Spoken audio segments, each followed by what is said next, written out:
everything else that's at the same time, just so you know. Cool. Yeah. I'm excited. Thank you. You're welcome. And that's like the best part about this whole thing is I want people to, Cool. hold on, let me Oh, just, I'm excited. Thank you. you're welcome. And that's like the best part about this whole thing is I want people I need cool. hold on, let me Oh, just, I'm excited. Thank you. okay, mute. All right. So, hello everybody. A little bit of technical difficulties here. My name is Bina, and we are on the Entrepreneurial Talk Show live. And I know there's a little bit of a delay on YouTube, so I just had to make sure that that was up and running. I am super excited to have Yvette Howard here. Dude, like, how are you, first of all? And tell us, what is it that you're doing, and why'd you say yes to me? Oh, shoot. That was like five questions in one. Okay. So I am doing well. Thank you for having me, Bina. And I am Yvette Howard. I'm a licensed clinical social worker, or I feel like I have so many hats. So let me go down the line. Yeah.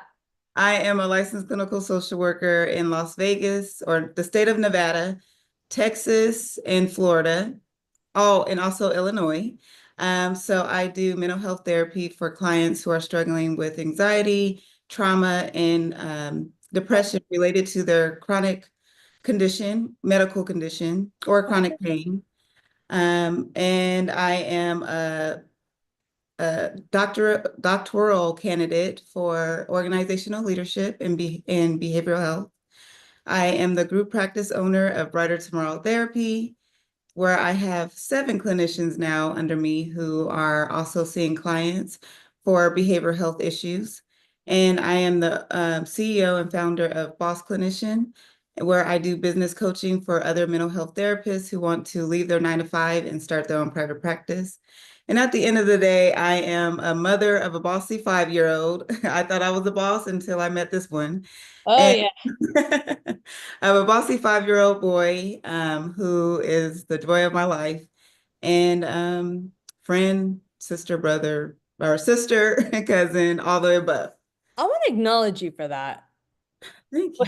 That's a list. And I Yeah. love your list. That's a list. I like it. That's an amazing. If if you had to choose one, which one, like where's your biggest passion? Because when we have multiple hats, I think what I really want to focus on this particular talk is because I also have very multiple hats in business or in relationships. I'm a mother of three parts of my business, and yours is like a laundry more like you have like way more list behind that. How do you balance all of that? Ooh, well, first, my son is priority, of course. So I try to make sure that I give him my time as well. Mm, And on top of balancing some of my life, so I need to make sure that I'm filling my cup so I can provide for him. And then as next is my group practice because I have 6 clinicians who look up to me and need my support, need my guidance. So I make sure that I have some time for them. I have time for my clients. And then I have time for Boss Clinician, where I am creating a course so that way it's more evergreen and the love it. therapist could, take it on their own time. That's amazing. And such an important thing that you stated that I actually really love is how you say you put your family first. Yes. Yeah. I think that's key for a lot of people and for a lot of business women that are watching this. I had a call the other day. Honestly, I had a call the other day and someone's just like, how do you do this? Like, how is it that you can have 3 kids, 3 parts to your business? And how do you balance your work life with your business life? And I tell everybody the same thing. It's just like, my kids come first. My Yeah. husband comes first. They go on my calendar first. And then my self-care comes on my calendar second. Yes. My time. Like I call it me time, mommy time, Yes. business time, whatever you want to call it. And those are like my non-negotiables. Yeah. And when we're having multiple layers, because you named about 6 or 7 different parts to your business, Yeah. right? Yeah. When you're doing that, like, do you add, when you're adding more things on, how do you know where your capacity is? And how long you been in business for now? Uh, 7 years, 2018. Okay, so it's been a while. 7 years. Yeah. Yeah. Was your coaching practice the first thing that started? Like what started your career as a Um, coach? Or how did you like transition the from being a social worker and comes up? Like where did the transition come from? So social work started first, obviously, Yeah. because I got my master's in social work. Then once I got licensed in 2018, I took the test. I got licensed, did my hours, got licensed in 2018. Yeah. And I went to a women's empowerment group, and there were so many women who were entrepreneurs working for themselves and mothers at the same time. And I'm like, oh, wow, if they can do it, then I can do it. So I set up, said, I'm going to start my private practice, not knowing what the heck I was talking about because I had no business background, no marketing background. I just Same. social. I'm a nurse. I mean, I Yeah, had nothing either. I know how to save your life. To this day, I right. still can do that. That is like my passion, Yes. you know? So I started my practice. I was still working as a medical social worker. I was working at dialysis. Yeah. And so I started my practice, was doing dialysis at the same time. Then I got pregnant in 2019. And um, as I kept, trying to go through the motions of where do I want to go with this? Do I want to just stay at the 9 to 5? Do I want to be full time in my private practice? And as my son kept growing inside me, he basically picked for me, like, you need to pick because I'm getting bigger and you're not. You're like, this is not happening. Yeah. Yes. So I decided to go ahead and go full time in my private practice, where I got extremely busy as soon as I quit my medical social work job. And so COVID hit 2020, and people really wanted therapy at that time. And I was like on maternity leave on top of Yeah. like, well, I guess I could see a few clients here and there while I'm on maternity leave. We're all at home, so Right. I started seeing clients. Then 2021 hit. A friend called me and said that she didn't want to work at the agency she was at. So I'm like, please come help me because I'm getting all these phone calls and I can't take it all. So she came on, then she asked a friend, and then they just all, I don't know, this was all organic, natural growth for my group practice.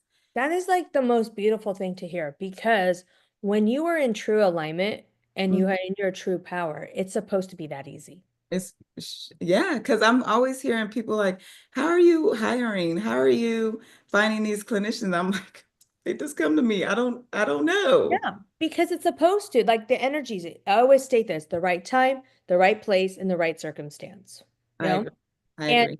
when you are in that power, yeah, because you found a gap, you found something that was going to support you, right? Yes. And you made that conscious decision of going all in, Yes. unknowingly, maybe. That's why I say a Pretty conscious much. thing, right? And you're like, I'm just going to do this and try it out. We're in here anyways.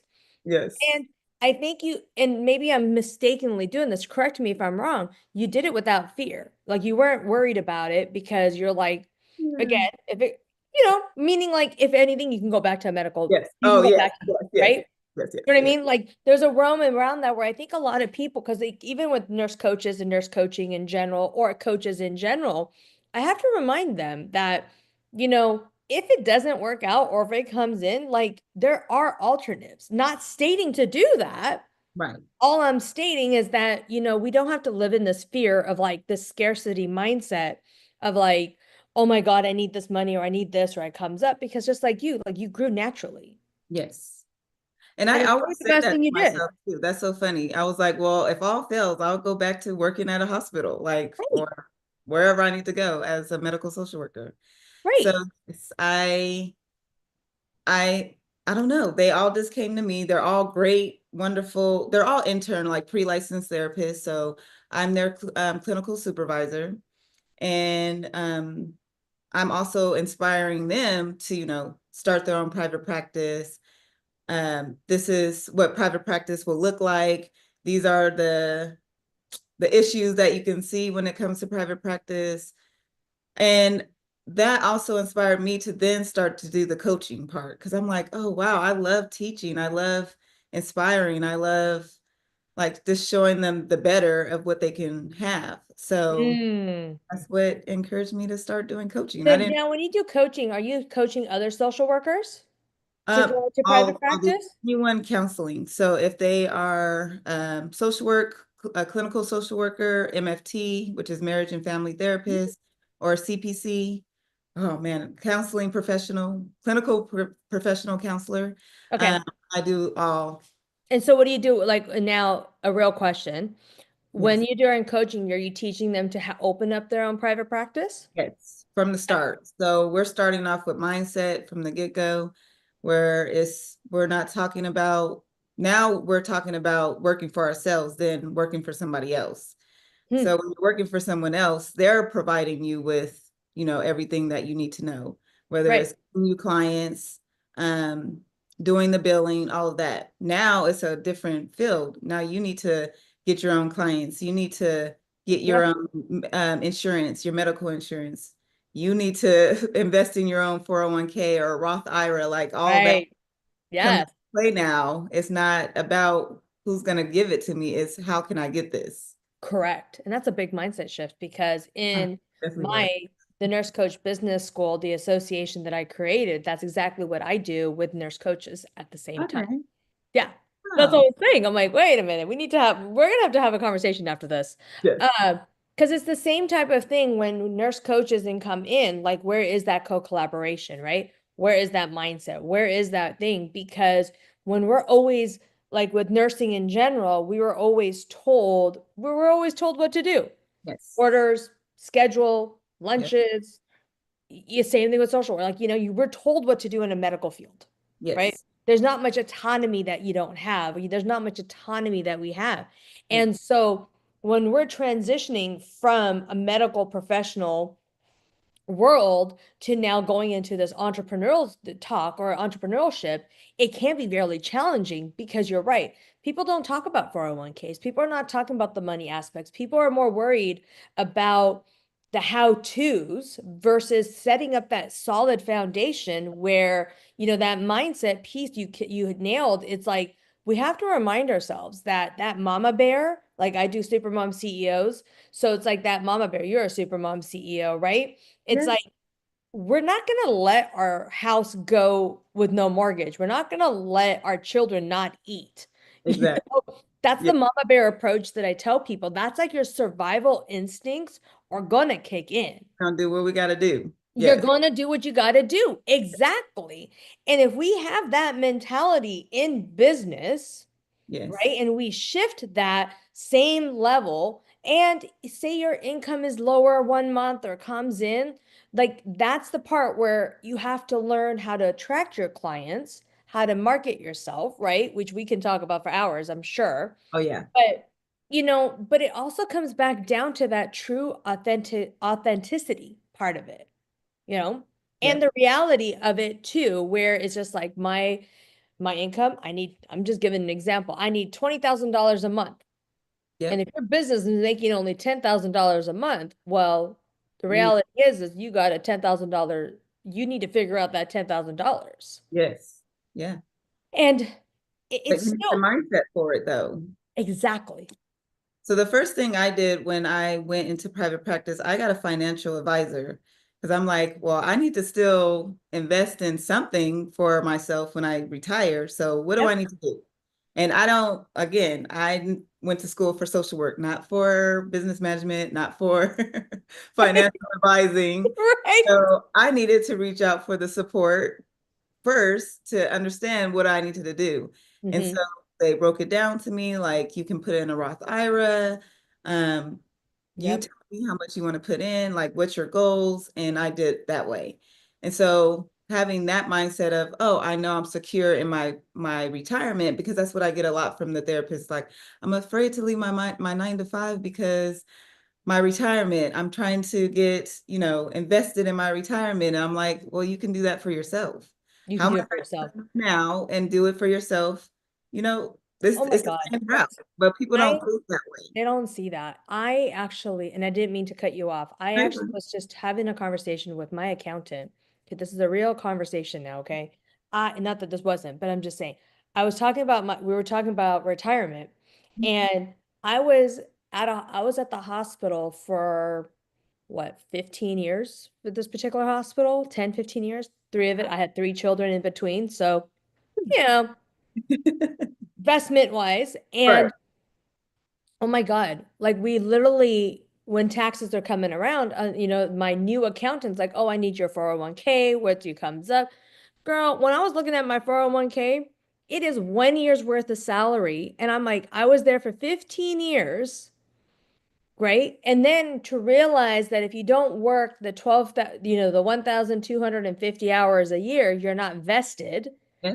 So technically, even though I was there for 20 something years, I was only vested for like 5 or 6 because of medical leave, all these other stuff, FMLA, whatever the situation was. Right.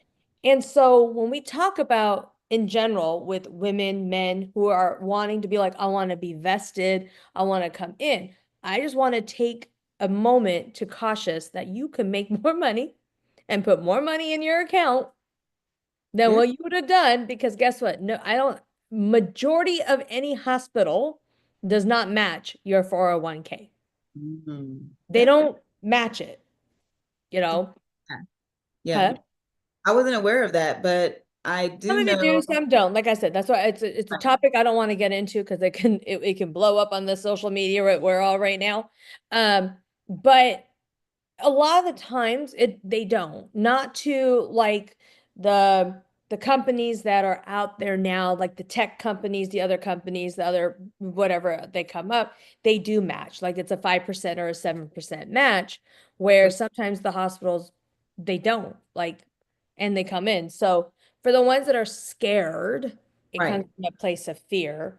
It's just like you're able and it is hard because you don't have the knowledge, Yeah. right? You're always just like, you're told what you're told, your information you gave was the information you were given. And then you're kind of was like, well, if you do that, then I'm going to lose all this. Yeah. It's hard. I have to learn that for myself because I am a business owner in a sense because, I do have employees. So, like, taking into consideration, as much as I want to pay them the millions of dollars that they are worth, I have to take into consideration that I can't go broke trying to Right. accommodate them. So I'm always encouraging them, like, this is not the end. You can always start your own private practice. You can always make Yeah. more in practice. You can do what you want in private practice. And I'm here to teach you, but I can't pay you private practice pay. So you got to pick. You just You got to got to pick. pick one or the other because it's the Yeah. truth. Like when you become your own boss, like how many employees now do you have? Seven. 7. So, and they're all W-2. They're all W-2. When I first started, they were 1099. Yeah. And I switched it over to W-2 because they were all pre-licensed therapists. And I'm like, well, you're under my supervision. That's kind of sketchy. So Yeah. I, I changed everyone to W-2 in 2023 and everyone loves it so far. They haven't complained to me. It's a great deal. It's still a good deal because they get paid what they want. They get they're able to take out taxes and all the other stuff. So it works, it works very well. Um, and if they were to like wanting to go do other stuff, they're able can do that at the same time as a 1099 somewhere else. Exactly. Yeah. Yeah. And that's a win-win for one. So how did it when you were adjusting to scaling? How did that feel for you? Because I scaled really quickly myself. Um, and when I went from just me, myself, and I to a team to then, now having 8 people underneath me, like how did that transition for you? Like, because I know for me it was difficult. Like it was really hard because for me, I felt the burden of if I don't make this much money or if I don't keep my income high, then I'm going to dissatisfy them and then I have to let them go. And then that was a huge burden for me. Like, how did you overcome that? Or have you overcome that? Because I'm not, I was know like, overcome is I don't overcome, I haven't overcome it either. I was asking a real question because I was like, yeah. man, how does that work? I've not overcome it, or overcame it. Yeah, is that the Yeah. word? But so like I said, I hired my first clinician in 2021. She was a 1099. Yeah. But crazy thing was I got 2 grants. I don't know, Mhm. I don't know how I got them, but I got the grants from COVID. I don't know what I wrote. That's what I meant. I don't know what I Yeah, yeah, wrote. yeah. I understand. I but heard you did that. friends, and they both were worth $10,000.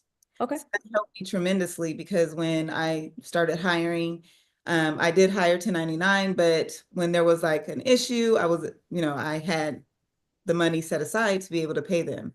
Um, so that helped me in the beginning. But as time goes on and I'm hiring more people, and especially last year was the hardest for me with Hmm. employees because I had some people that quit and I wasn't ready for that. I haven't had anyone quit. So I'm like, why are everyone quitting on me? Yeah. So that was an adjustment I had to learn to face that, and not everyone is going to stay or Yeah. not everyone is for me.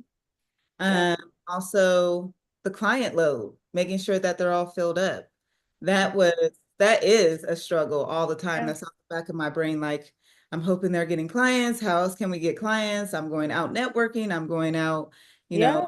meeting new people, doing referrals, doing videos, everything, just so that they are filled up. And that can be a stressor within itself. So I have not overcome the mindset of worry and fear for my team. That is for sure. But I do get them involved. I'm like, this is what's going on in the business. This is what's happening. This is what I'm doing. What are your thoughts? What can Yeah. you do? I'm always getting them involved in the business so they know what's going on. And they're always willing to help. Like, Yeah. we're a team for a reason. So Yeah. involved is great.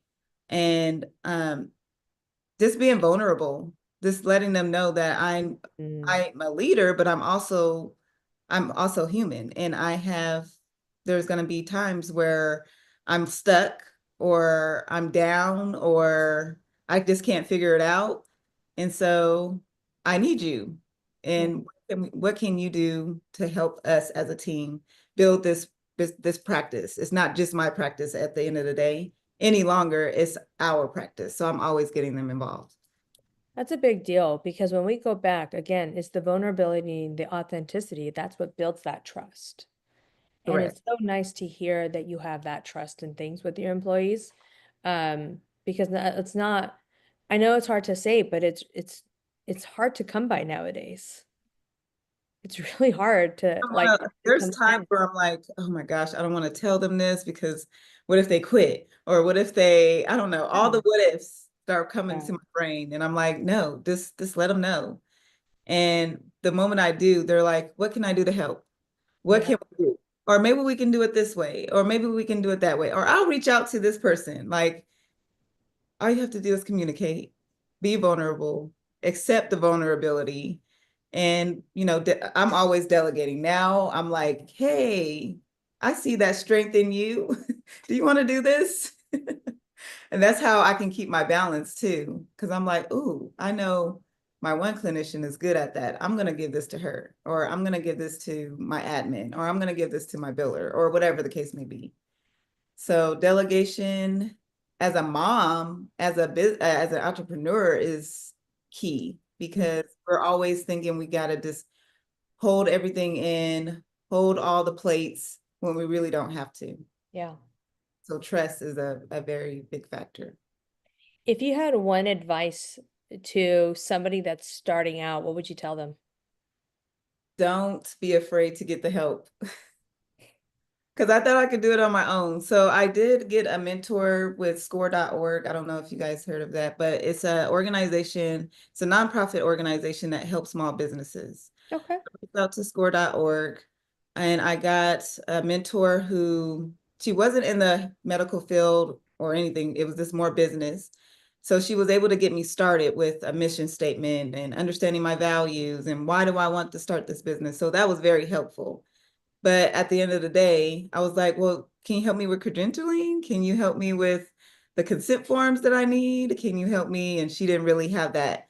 So I was trial and error, Googling, going on Facebook groups, trying to figure it out myself when I could have just reached out and asked for help at the end of Yeah. it. Asking So for help is key.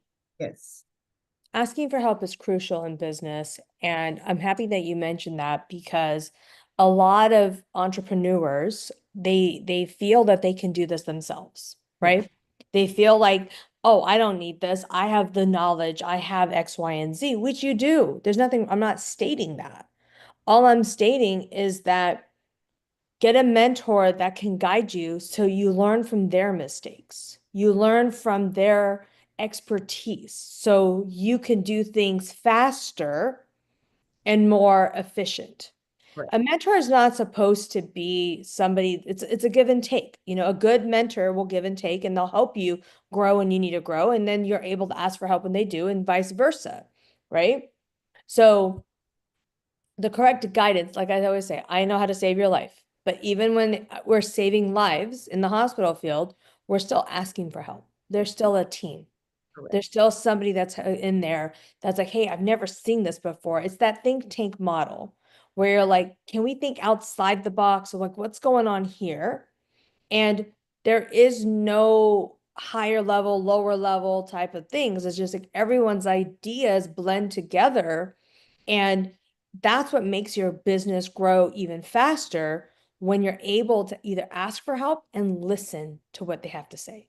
And Because that was the asking one for thing that I wish, sorry to cut you off. That help, was the one thing that I wish that I did when I started growing my business. I wish I would have reached out to a consultant or a coach who knew everything about growing and expanding a private practice, because I probably would have made the mistakes that I made back then yeah, now. So, um, yeah, I definitely wish I would have started with a coach, even starting with my practice, but I didn't. But where I really needed the support was from a coach growing the practice, which I did then reach out.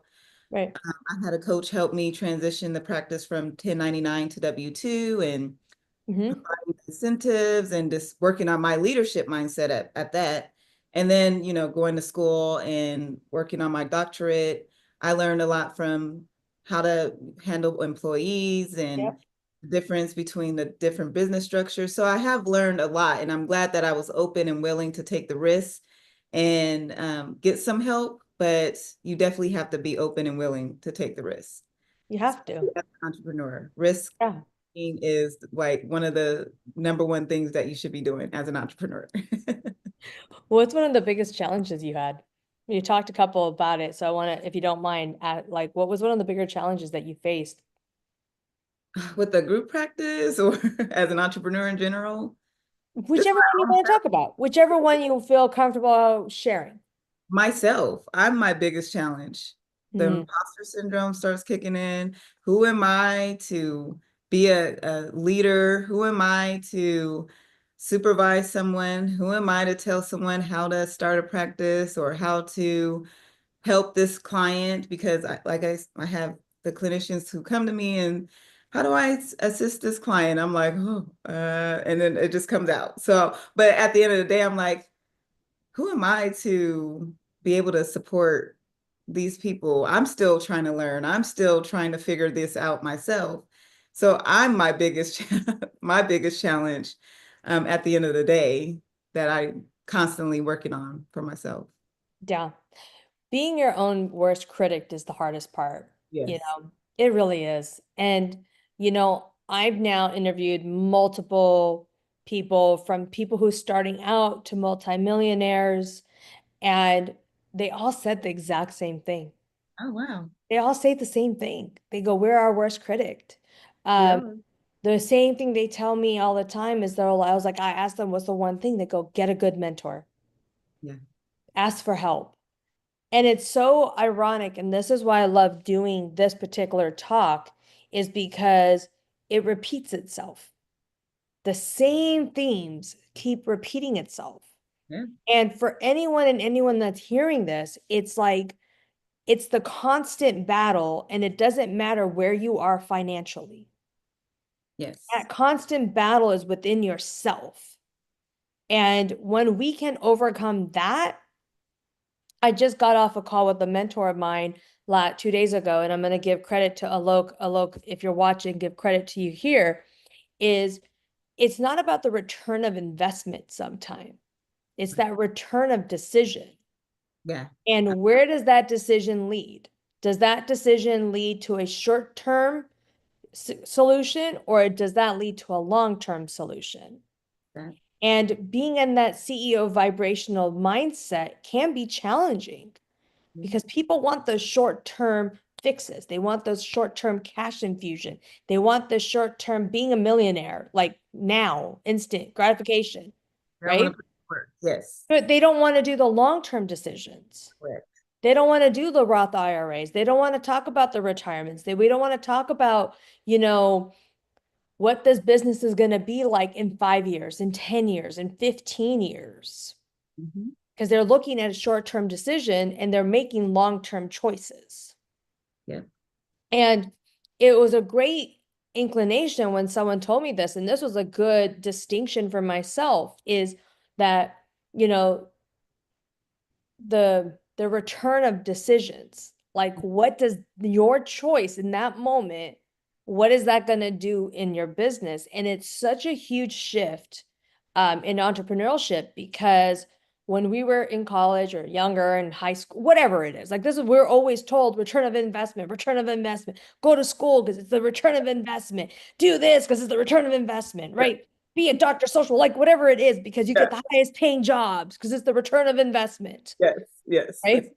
And this week, even I started shifting that mindset of like, that's all fun and games. But when I looked at my return of investment for working at the hospital for 10, 15 years, and I'm like, wow, Hours. only like a year's worth of salary. Yeah. Like, I made the best return decision I ever made, Yes. which was leaving and Yeah. starting my own practice as a nurse coach. We are board certified, you Oh, know, and it's the best thing I ever did because I'm now practicing what I love to do in a different light. yeah. And 2020 was like the the light at the end of the tunnel because I remember I was like, this is the best time for people to start making their own business, creating their own business because as Yeah. we saw, so many people got laid off, so many Yeah. lost their jobs. And so even now, there's people getting laid off to this day. So find your passion, find your expertise, and use it for your advantage. And I had to learn the hard way, trust me, especially with the coaching part of it, because I started off with doing like transformational coaching, relationship coaching. Mm, And I thought that was the thing because I'm a therapist. So I'm like, I'm always seeing clients who have relationship problems. Let me go that way. yeah. People kept saying, no, you need to help people start their private practice. You're good at that. You're always, and I'm like, no, I'm still trying to figure it out myself. Like, I'm not, no. Yeah. And so I finally listened to people and I love it. I just absolutely love talking business and finding strategies to support ourselves, building that autonomy, having the financial freedom, the flexibility, and not have to worry about punching the time clock every day. Yeah, and getting there on time. So Oh my God, don't even talk about being there on time. That was like a big, hard challenge for me with what a huge challenge. It wasn't even a challenge for me per se as like before I had children. Um, it was a challenge for me after children because my eldest son was very medically challenged. Um, and he's also he is still severely autistic, so it was real challenging to get through. And that was like one of the main reasons why I even developed my own assisted employee program. I have my own assisted employee program. And okay. it's for people that have these kinds of challenges. And where the employee assistant program takes maybe 3 to 4 to 5 weeks to get in a service, now my company embeds and guarantees within 48 hours. And it's really the key because of that little silent struggles that people face. It's like if I'm able to balance that at home, right? Then I'm able to show up better at work. Now, me being called out because I was late a lot of the times, it's like, what am I supposed to do? Just Yeah, not wait for my babysitter? Like, right, what am I supposed to leave him alone? right. Like, sometimes it took me 30 minutes to get him off my chest and for him to go to that. And there's just a lot of things that people just don't know what's happening at home's bedside, at home life, right? Right. Where it does transition into work.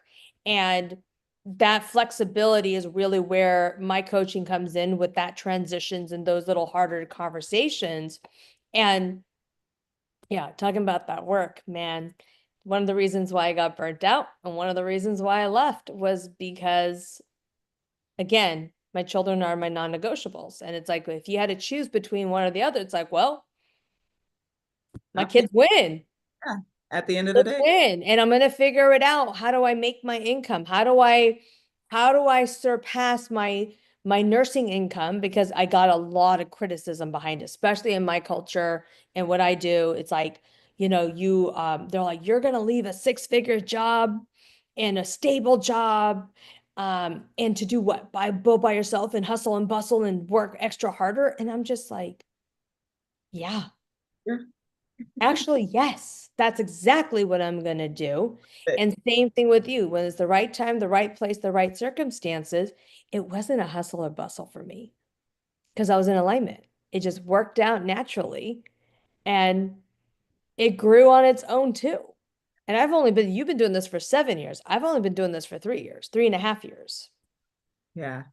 There are times where I'm like, what is that 9 to 5 like? So I go on Indeed and I'm looking at all the jobs and I'm like, oh, so you mean to tell me I got to be there at 8 in the morning? Oh, yeah, no. Mm-mm. Get me off this. Back to my hustle and bustle because I'm not doing it. That's funny you said that because I actually did the similar because someone was like telling me they go, "Oh, it's really hard to get a nursing job," and I'm like, "Really? Is it really that difficult to get a nursing job?" Girl, it was really difficult to get a nursing job. Like not in a way because I've been out of bedside for 3 years, so like they were like per diem. They're like, "Oh, you have to do something else." I'm like, "Okay." Try travel nursing. Travel nurses like, "Oh, you need a year. Like within a year, you need references." They go, "That's great that you work for 20 years." But you are out of whatever it is they told me. So I was like, okay. So I looked at, so I'll keep the company's name off. A company called me and they're like, we would love for you to be our occupational health nurse. Okay. Again, I'm just testing the waters out because I was like, what is this? Right? Same thing, like kind of like just a little, Yeah. I'll see well, what let me I'm see just what gonna see what this is, right? Dude, this lady was like, I need you to be here at 7:30 in the morning. Oh yeah, I was no. like, and who's gonna drop my kids off to school? Yeah. Oh, well, can you hire somebody to pick them up? No. And so I have to leave my house at 6:30 in the morning. And then for my kids for somebody else to take them to school. And they go, yeah, that's just how it is. They go, comes in like, I'm like, I can't work remote for a couple hours. Like, what can I not do that I can't do? Then I told her, I was like, I apologize, ma'am. I don't want to waste your time, but there's just no way there's just no way. I have no one to drop my kids off at 7:30 in the morning. Yeah.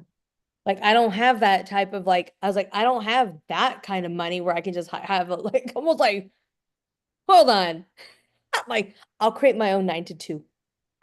I was listening to a podcast and they were saying, I'm unemployable. I cannot work for someone else because I can't follow the rules. And I'm like, that's me. I'm unemployable. I can't do it.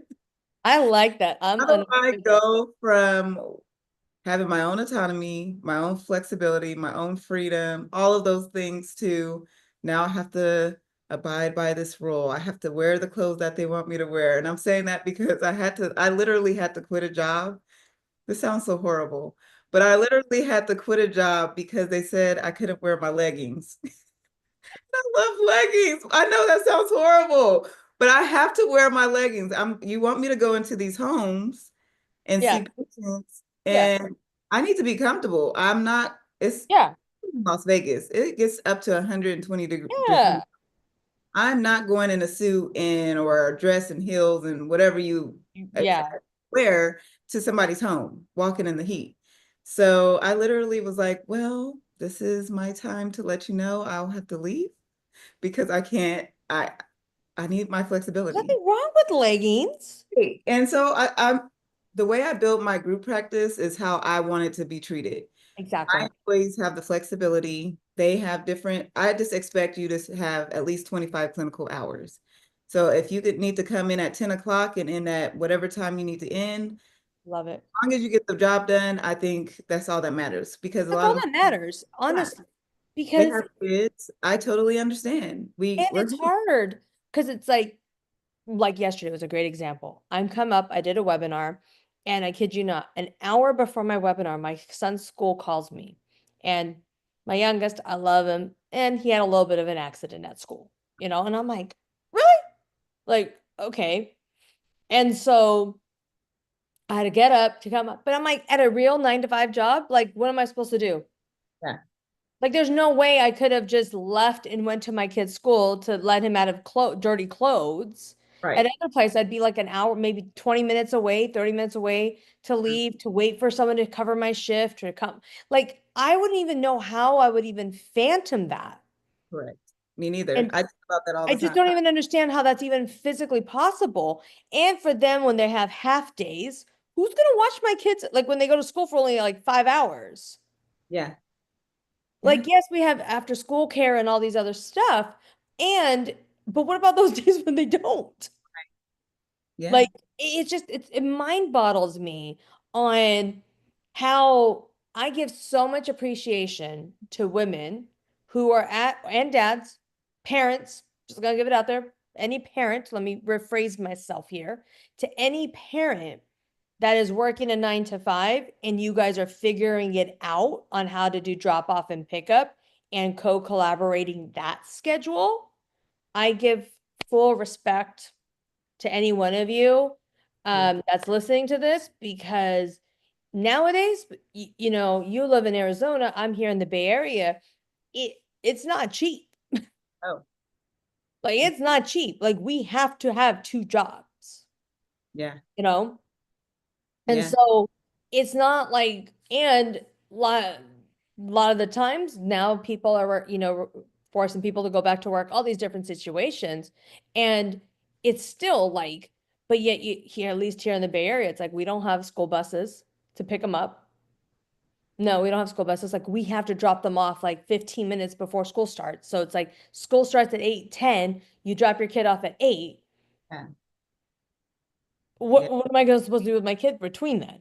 Right. If there was a school bus, right? And Still got to get them on the bus. but you still have to get them on the bus, Yeah, right? Maybe it's an hour earlier, so you might have that extra hour-ish. Because I remember when my school bus, it would start at 8, and I remember the bus picked us up at 6:30 in the morning, yeah, you know, or 6:15 or whatever it was, 6:15 in the morning. But then that gave my mom and or dad that little bit of time to get to work by 8 o'clock. right. Right? Like they had that flexibility to be like, oh, I can be there at 8 or 7:30 because my kids are on the bus by 8, 7, 6:15, 6:20. And I still remember to this day, like my mom or dad would drop us off and then they would drive to work. Like they saw us on the air, like we would wave once we're on the thing and we're Right. out. They were gone. Back to school. And they were back to school. And then we were the latchkey kids where they drop them off and then, we'd come home. Yep. Uh, would never trust any of my kids for that nowadays. I was watching myself at like 10, 8 years old, Yes. come home, Yeah. everything, But and just can't wait till my parents get home. right. And gave him a big hug, gave him it. Like, but the thing is like it's different now. Culture is different now. Very, very So like different. when we're expected to drop our kids off at 8, there's no way I can be at work at 8. There's No. no way I probably can get to work at 9 because guess what? Now everybody's in the traffic Yeah. because they're all doing the same thing. Yeah. And it's horrible. And why one of the main reasons why I love about entrepreneurship is that yes, the hustle and bustle is real, but I rather do the hustle and bustle than sit in traffic for 2 hours. Because then I'm hustling and bustling something else. I'm in the same My page language. too. Yeah, I agree with everything you said. Yeah. Totally agree. So if you had one key tip as we are wrapping up and then stay on a little longer after this, if you had one key thing, if you if you had one advice that you had like maybe a couple of years ago, you're like, damn, I wish I knew that. How come no one told me this? Then that would have helped me X, Y, and Z. Like, what would be that one advice that you can help other people? You're like, I wish someone told me this years ago. Ah, the only thing that's popping up in my brain is don't be afraid. Mm. Just don't be afraid. Like, you're not going to let yourself fail. You, especially if you went to school for 4 years, and then if you went to school for another 2 or 3 years to get your master's, you didn't fail then, so why would you fail now? So don't be afraid. And I don't know if someone told me that, but that's just what's popping up in my mind right now. It's just don't be afraid. Take the risk if you need to. Get a support team, get your friends involved, get your family involved. I'm always involving my family. Like, this is what's going on. They don't understand me. They don't understand when I'm changing Yeah, or pivoting something, but I'm getting them involved. So I'm not alone. You don't have to be alone in the entrepreneurial world, but just be open to feedback, be open to criticism, yeah. because it's the only way you'll learn. So just don't be afraid. I love that. I love that. A lot Thank of you. people need to hear that again. Don't be afraid. How can people get a hold of you? So you can reach me if you are wanting therapy. You can reach us at brightertomorrowtherapy.com. If you want support in starting up your private practice, you can reach me at bossclinician.com. And we'll make sure to have all of these links and everything that she just said in the links below. So please like and comment and wait for the next guest. And thank you so much for watching this entrepreneurial talk. Until next time.